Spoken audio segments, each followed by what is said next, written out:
Well, howdy, I'm John Mark Dempsey, and Mario Villarino, our Hopkins County Thank you for having me today. Ag Extension Agent, is with us once again for a second cup of coffee, as we say.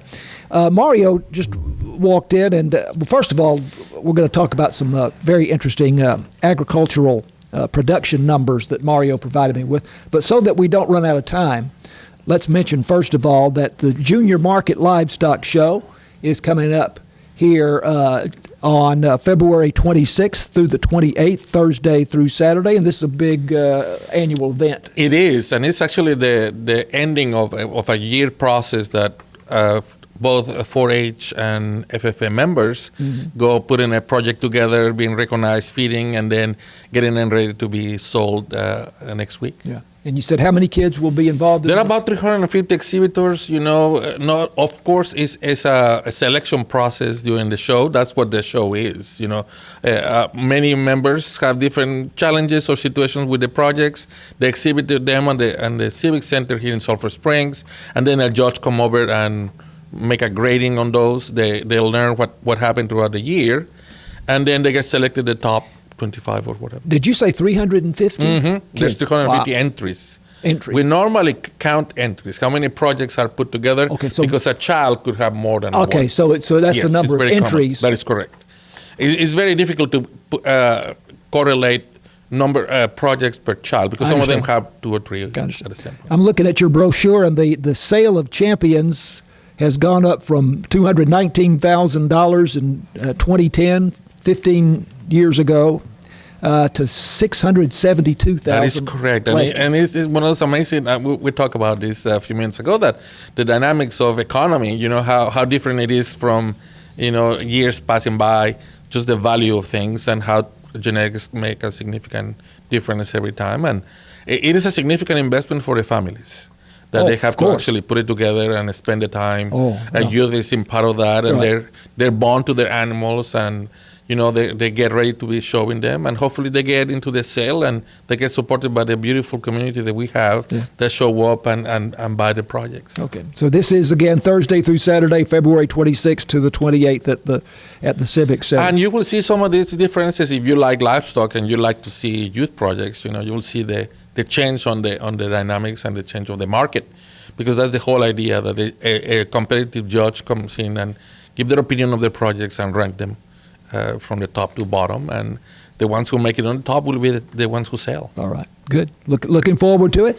All right, so Mario presented me with the annual agricultural increment report here for Hopkins County. Some changes, very notable.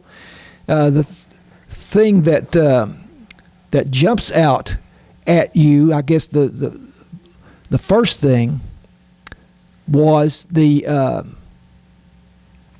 milk total. There was another one that I was particularly. Oh no, it was hay. That was what it was. I was looking in the wrong place. Hay, which projected in 2025, produced over $8 million in revenue. Right? Yes. But the previous year was $57 million. Yes, and I was talking to you a little bit about this. Sometimes the commodities who can float, they actually, depending on how the year in other part of Texas, we displace a lot of that hay. Move to different locations, and depending on that value, can we make significant amount of either the one that is produced, planted, or the one that is marketed outside of the county. So we have estimates for the year overall, and according to the acreage produced, you can estimate the total value of that crop. And that particular bubble that you see in 2024 is probably related to some environmental conditions in other parts of the county. Had a lot of wildfires around the state of Texas. Hay had to be shipped out for those places. And that gets in a different kind of value altogether, because it reaches other. Yeah. So the $8 million in 25, which was projected, is much closer really to what you would normally see. That is normally what we see. If you look at the overall trend without those issues, those bubbles kind of like create some oddities in time to time, especially those kind of commodities who can be relocated, like in the case of hay or silage. We see the value of milk produced in the county at $46.8 million in 2025 last year, down from about $56.4 million the year before. And that is some adjustments from the current producers. There was a couple of big producers who didn't stay in business last year, and it's probably what you see some variations in that milk production. We still remain in the 13th county in the state. Our position stays comparable to what we have been since I came here. 13th highest ranking, rated yes. county in the state. The majority of them are in Central Texas and in the Panhandle. We have about a minute or so left. The value of milk cows went up, and this is the sale of cows. This is the value of the cows that produce the milk that you saw we talk about. Went from 16.6 million in 24 to 45.2 million. That is because the value of each cow actually increased almost double. And beef cattle went from 64.3 million to 195 million. We have a lot of cattle who was sold as stockers and calves to the sale barn. Wow. With a significant amount of price increase. So the value of cattle is way up. That's why we're paying more at the grocery store. If you see that, it's a reflection of a whole chain of production.